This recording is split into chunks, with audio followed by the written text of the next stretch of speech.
Bien, habíamos estado viendo entonces, habíamos dicho los aminoácidos, por lo que uno quisiera, uno fuera, para tenerlos individuales, para tenerlos aislados, podemos hidrolizar proteínas o podemos sintetizarlos in vitro. Para la síntesis in vitro se puede utilizar algunos de estos 4 métodos que habíamos estado viendo recién.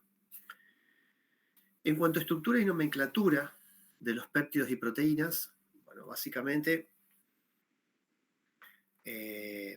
ya habíamos estado viendo todo lo que es la unión peptídica, los enlaces peptídicos.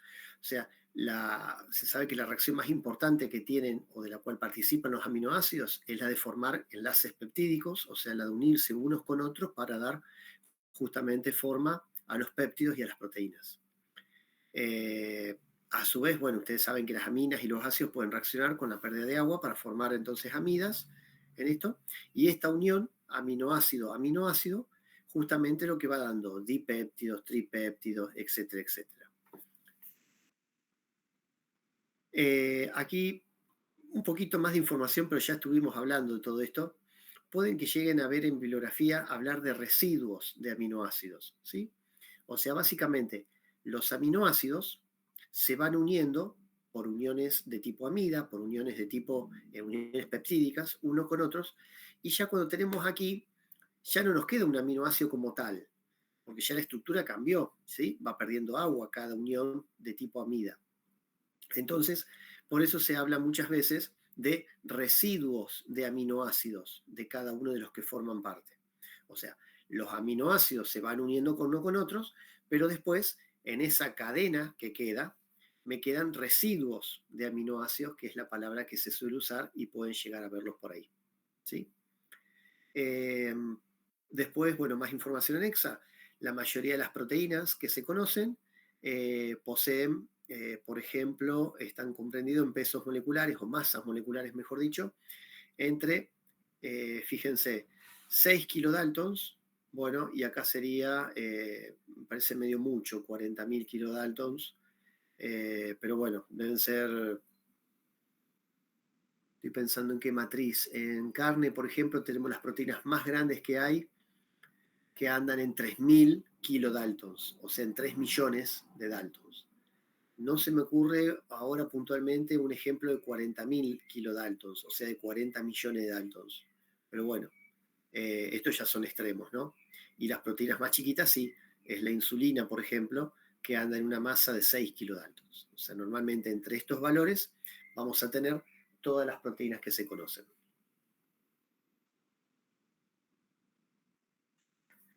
Si queremos ver cómo se nomenclan o cómo se llaman los péptidos cuando están unidos entre sí, fíjense que básicamente siempre se arranca por el extremo N terminal, que habíamos dicho el extremo nitrógeno terminal es el comienzo de donde uno leería, digamos, la parte izquierda, y entonces arrancando de este extremo, a los nombres de los residuos de los aminoácidos se les añade el sufijo -il de los grupos acilo. Entonces, por ejemplo, si esto es alanina, será alanil. Y si este queda entonces como serina. Alanil, serina. ¿Sí? O sea, no veo ejemplos, normalmente no se los usa de esa manera. Pero bueno, esta sería la forma. El último aminoácido va a ser el que tenga el nombre completo, digamos. Pero básicamente, normalmente, los ejemplos que yo recuerdo, uno dice es un tripéptido formado por, y ahí uno menciona los aminoácidos que lo forman. Es un tetrapéptido formado por, y ahí normalmente uno nombra los aminoácidos que lo forman.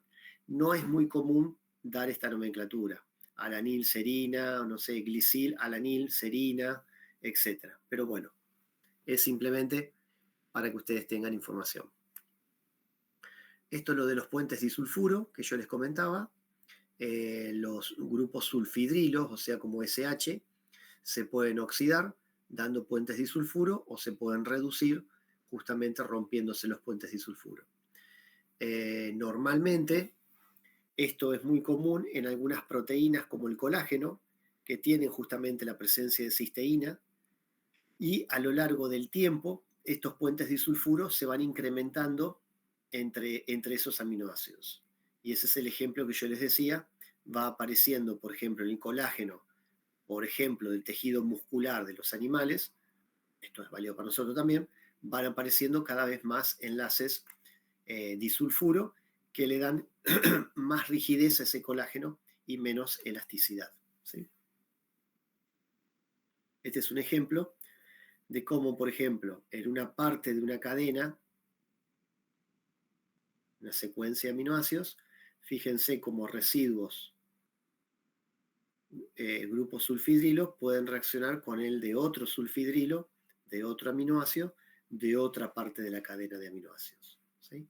Y así se van formando puentes disulfuro que van dando rigidez, por ejemplo, a estas proteínas en cuestión. ¿Cómo se pueden clasificar las proteínas? Básicamente, una forma de clasificación sumamente importante es esta, la de simples y conjugadas. Y básicamente, ¿qué sería simples? Que están formadas únicamente o principalmente por aminoácidos. Si hidrolizáramos estas proteínas simples, obtenemos aminoácidos exclusivamente. Y aquí tenemos ejemplos de albúminas, globulinas, queratinas, colágeno, elastina, por ejemplo. Mientras que las conjugadas están formadas por una proteína que a su vez está unida, que se conoce como una apoproteína, que a su vez está unida o tiene ligada una porción que es no proteica, que se conoce como grupo prostético, ¿sí? Y ese grupo prostético va a poder ser un azúcar, va a poder ser un ácido nucleico, va a poder ser una parte lipídica o algún otro grupo, ¿sí? En este caso, por ejemplo, hemoglobina será el grupo hemo, ¿sí? Entonces, hay aminoácidos formando parte de la globina, pero a su vez las partes de globina están unidas a un grupo hemo, ¿sí? Que es el que tiene hierro y es el que permite transportar o unir el oxígeno, por ejemplo. Las fosfoproteínas, por ejemplo, es otro ejemplo de proteínas conjugadas que tienen justamente, bueno, el ejemplo de fosfoproteínas en la leche es la caseína, por ejemplo, que tienen grupo fosfato.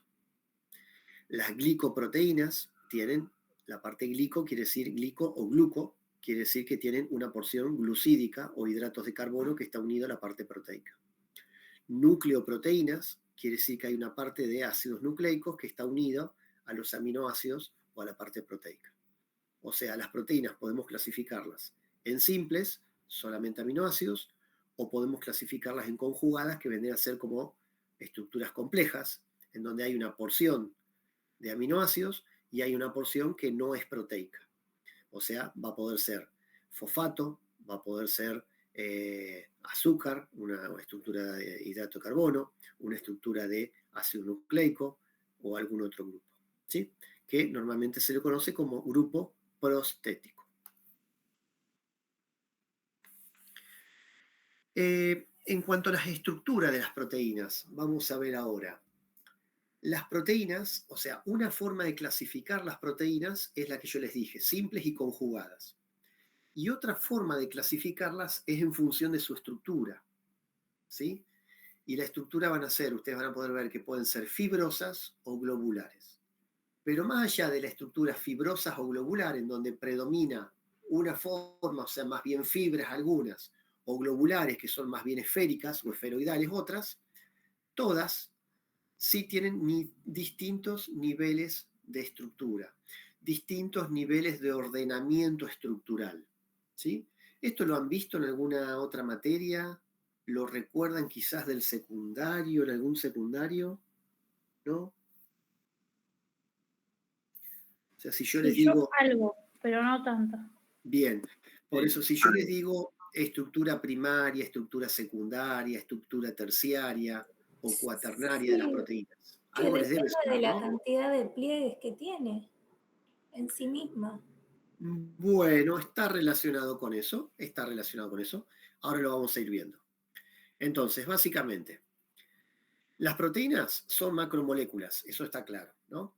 Y son macromoléculas que tienen estructura tridimensional, fíjense, ¿sí?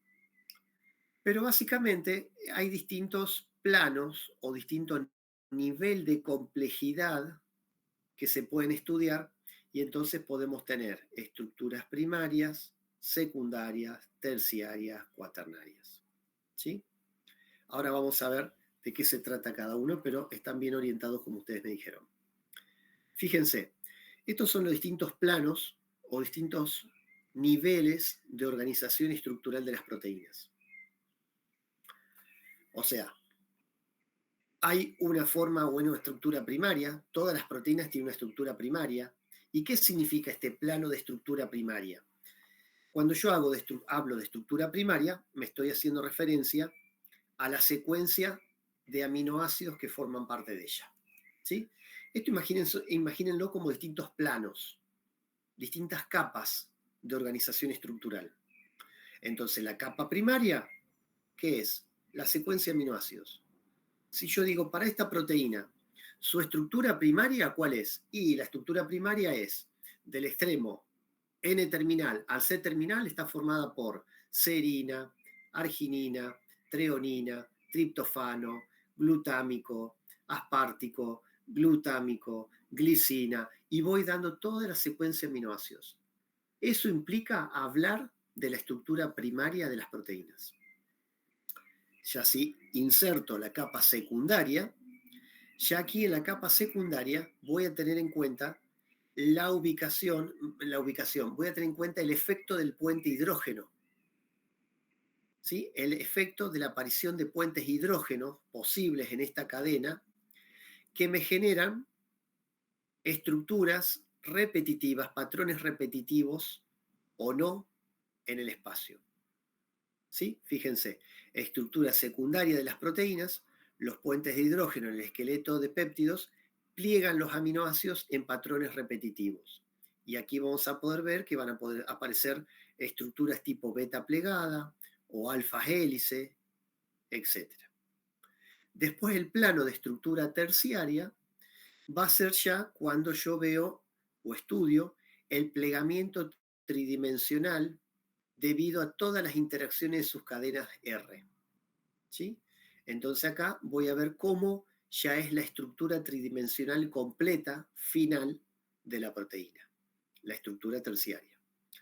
Y en la cuaternaria, no todas las proteínas tienen cuaternaria, sí todas las proteínas tienen estructura primaria, secundaria y terciaria.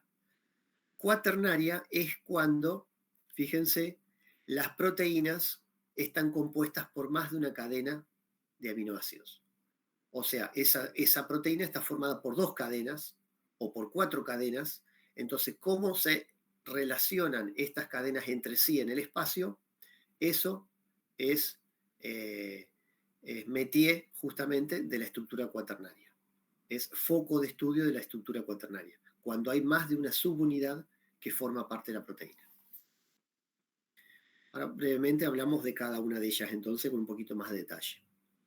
Fíjense entonces, estructura primaria de las proteínas básicamente es la secuencia y el ordenamiento, la secuencia u ordenamiento de aminoácidos que forman parte de esa proteína. O sea, cada proteína se caracteriza por poseer una determinada composición de aminoácidos. Y justamente ese ordenamiento de aminoácidos, como bien me dijeron ustedes, va de la mano o va de acuerdo a las instrucciones que codifica nuestro código genético. La importancia de la estructura primaria es el principal determinante de la conformación de una proteína y las características funcionales. O sea, si se me altera este orden, muchas veces, ¿cuál es el problema de las mutaciones genéticas? Las mutaciones genéticas terminan generando trastornos en la estructura primaria de las proteínas y hace que muchas veces estas proteínas no sean funcionales. ¿Sí?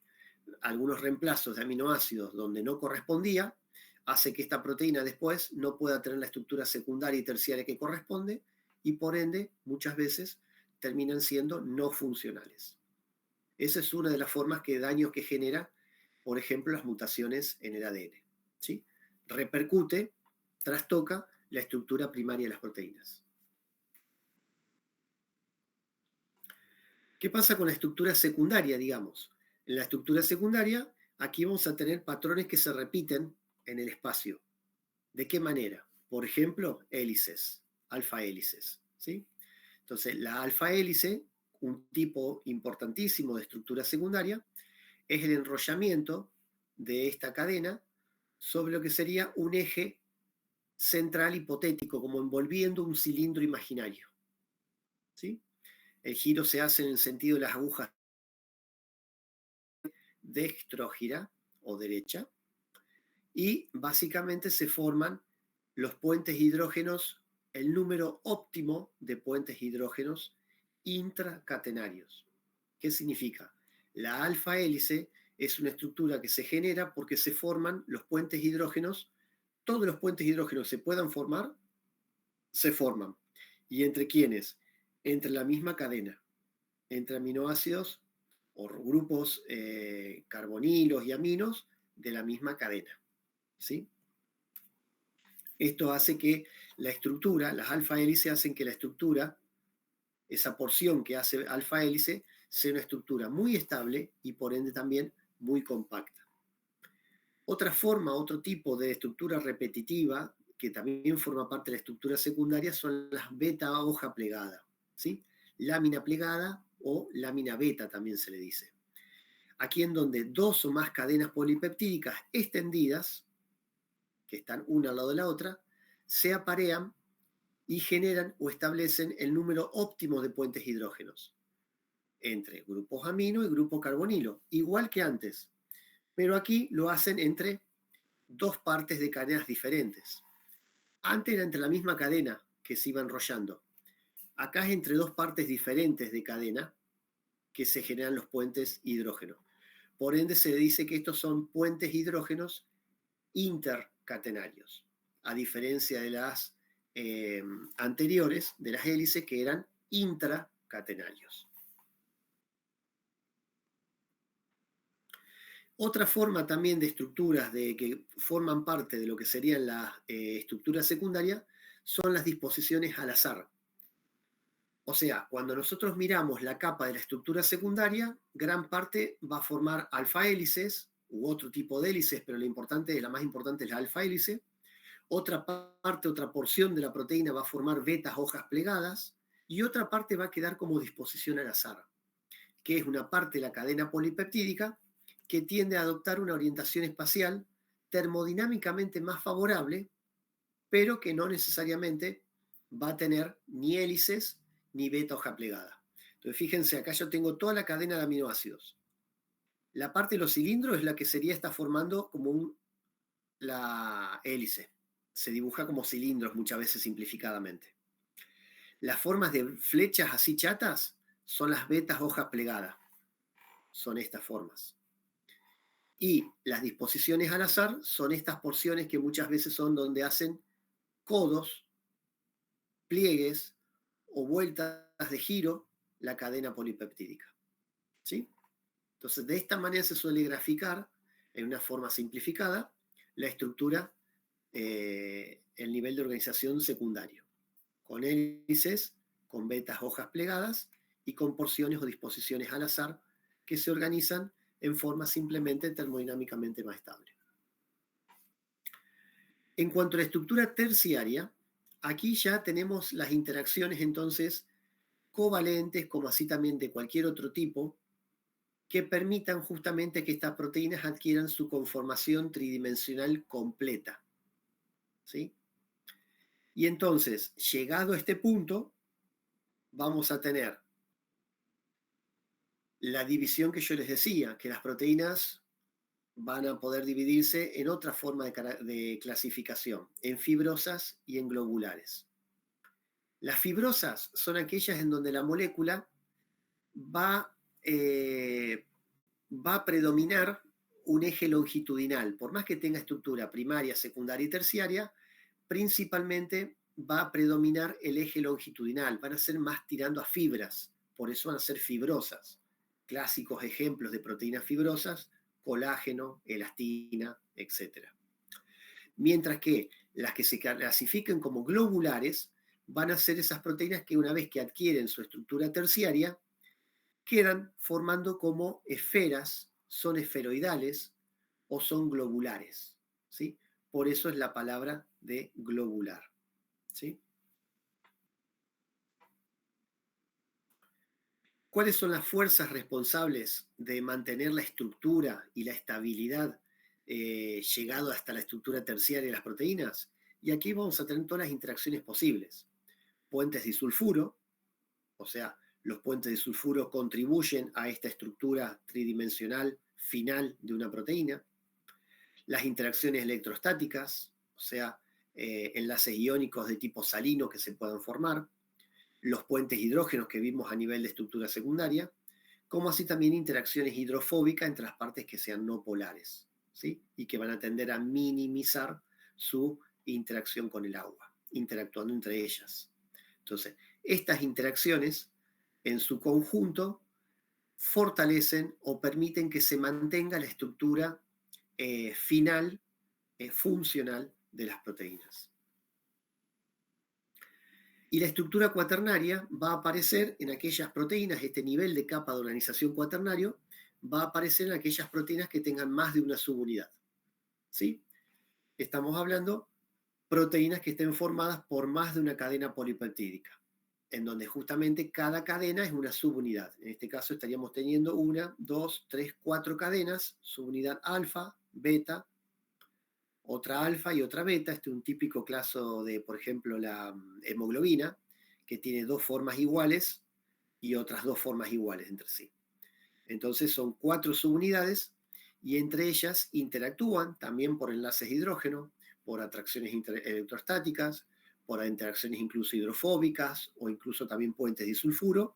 O sea, las mismas interacciones que se dan en la estructura terciaria también se dan en la cuaternaria para estabilizar toda la unidad funcional de esta proteína que está formada por múltiples subunidades. O sea, el nivel de estructura cuaternaria aparece cuando tenemos distintas subunidades. Si no, quedamos en estructura terciaria solamente. Bien, aquí entonces tenemos estructura, un raconto de lo que estuvimos viendo. Estructura primaria, número, identidad y ordenamiento, o sea, en qué orden van los aminoácidos que forman parte de la proteína. La secundaria, ya tenemos la disposición espacial que adopta la cadena polipeptídica mantenida por puentes hidrógeno. Entonces acá surgen las hélices, las beta-hoja plegada y la disposición al azar. Y después la estructura terciaria, que ya es la arquitectura tridimensional completa, diría yo, que adopta la proteína. Y aquí tenemos todas las demás interacciones. ¿Sí? Y después tenemos la estructura cuaternaria, si tuviéramos a su vez más de una cadena que interactúan entre sí, o sea, más de una subunidad que interactúan entre sí para dar o formar esa proteína en total. ¿Vamos bien hasta ahí? Sí. Bárbaro, perfecto.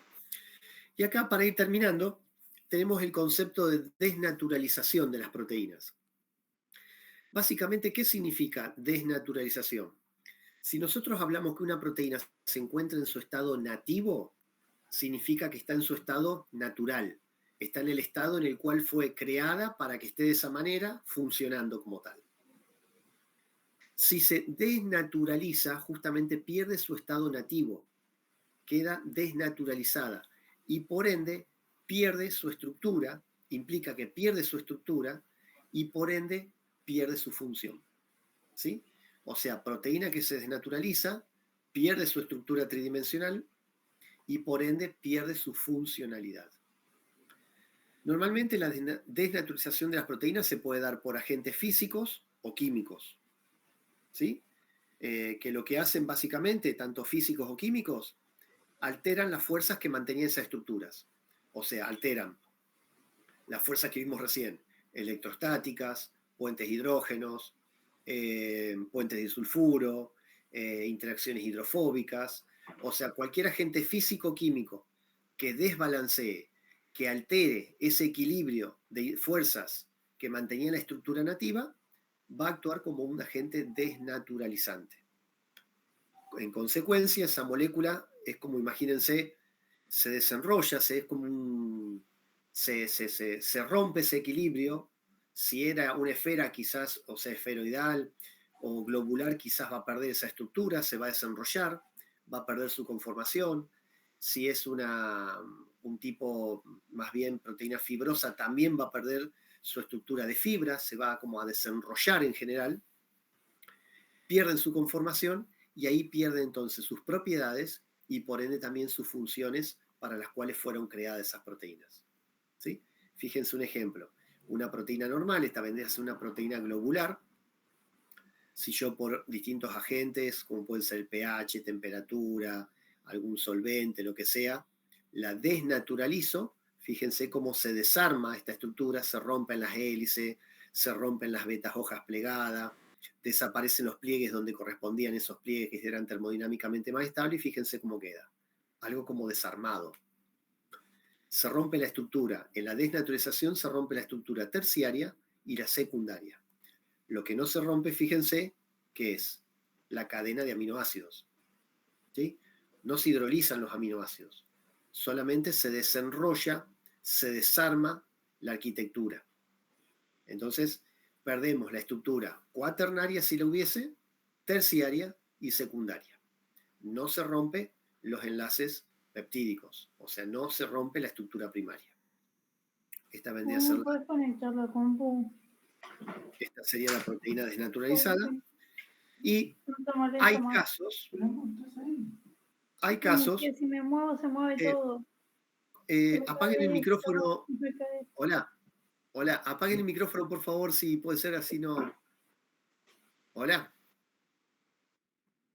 Les comentaba, la proteína muchas veces desnaturalizada, puede haber casos de renaturalización. ¿Qué sería esto? Hay casos en donde si yo elevo la temperatura, desnaturalizo. Vuelvo a bajar la temperatura, se vuelve a renaturalizar. Hay algunas proteínas que pueden tener una desnaturalización reversible, ¿sí? Ya sea con un agente físico o estoy pensando algún ejemplo químico podría llegar a ver también en parte. Pero no siempre es así. Fíjense, típico caso, aquí desnaturalizamos las proteínas del huevo y quedamos así, ¿sí?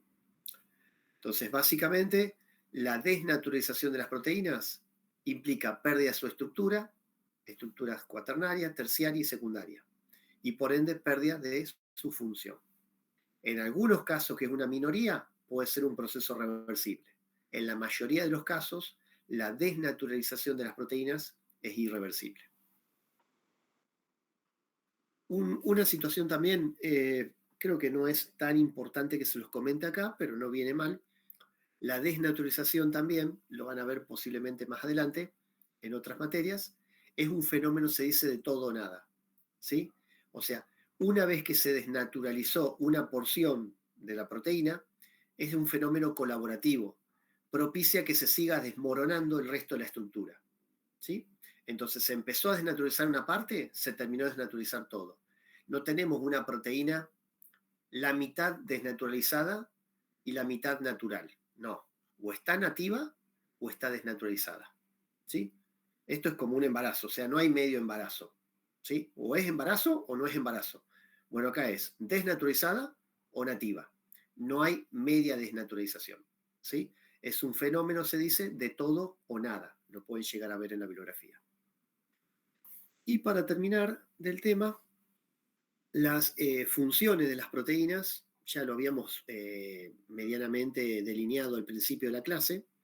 Fíjense que tenemos funciones de todo tipo, ¿sí? Como bien decíamos recién, el 50% del peso seco en los vertebrados es proteínas, son proteínas. Entonces tenemos, fíjense, enzimas. Hay proteínas que actúan en la catálisis de reacciones metabólicas. Hay proteínas que actúan como transportadoras de iones, de distintos metabolitos, lo hacen a través de las membranas, a través de líquidos biológicos, por ejemplo, la sangre. Hay proteínas que actúan de reserva, ¿sí? Por ejemplo, la ovoalbúmina, la lactoalbúmina. Hay proteínas que son contráctiles, nada más ni nada menos que la actina y la miosina en el músculo, ¿sí? O sea, nosotros nos podemos mover gracias a estas proteínas que mueven nuestros músculos y mueven nuestro esqueleto, nuestro cuerpo. Hay proteínas que son receptores celulares que permiten amplificar señales, muchas veces a través de las membranas. Hay proteínas estructurales, por ejemplo, nada más ni nada menos que el colágeno y las queratinas. ¿Qué seríamos los vertebrados sin el colágeno y sin las queratinas? ¿Sí? Hay proteínas que actúan asociadas al ADN, ¿sí? Que son las histonas, permiten que se formen justamente los cromosomas, las cromosómicas. Hay proteínas de defensa, como ya las habíamos mencionado, las inmunoglobulinas, que hacen a todo lo que es la inmunidad no celular, o sea, la inmunidad humoral, como se llama. Después tenemos la parte de hormonas, nada más ni nada menos, toda la relojería hormonal, fíjense, en gran parte está dada por proteínas que cumplen estas funciones reguladoras del metabolismo. Por ejemplo, nada más ni nada menos que la insulina, el glucagón, que participa en toda la regulación energética, como así también de los niveles de glucosa en sangre, de azúcar en sangre, entre otros ejemplos que pueden llegar a encontrar por ahí. Eso sería lo más importante de lo que serían aminoácidos y proteínas. Les vuelvo a decir, la idea no es evaluarles esto en los parciales, sino que después, sobre la base de lo que ustedes vayan viendo, tanto de estas macromoléculas como los otros dos temas que nos van a quedar, es que después ustedes elijan en grupos, después vamos a asociar en grupos, y que ustedes puedan decir, bueno, profe, nosotros vamos a tomar el tema de proteínas, y nos va a interesar, vamos a hacer una mini monografía de, no sé, la medición de tal aminoácido o de la medición de las proteínas solubles en la carne, por ejemplo, las proteínas solubles en la leche, y sobre eso hacen un pequeño extracto teórico y una técnica operatoria de cómo procedería un laboratorio, con qué resultados esperados, y en eso consistiría justamente para que ustedes rindan y para que se les evalúe en este parcial 3 las macromoléculas.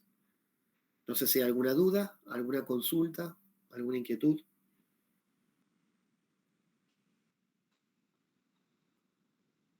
No, profe, muchas gracias. No, profe. Bárbaro. Bien, bueno, hoy cortaríamos acá porque estaba pensando si podíamos arrancar lípidos, pero tanto el tema de lípidos como hidratos de carbono es un poco más corto que el de aminoácidos y proteínas, por lo cual lo podríamos ver el lunes todos juntos, si les parece. Y por hoy dejaríamos aquí en la clase. ¿Sí? Sí, mejor el lunes. Sí, profe.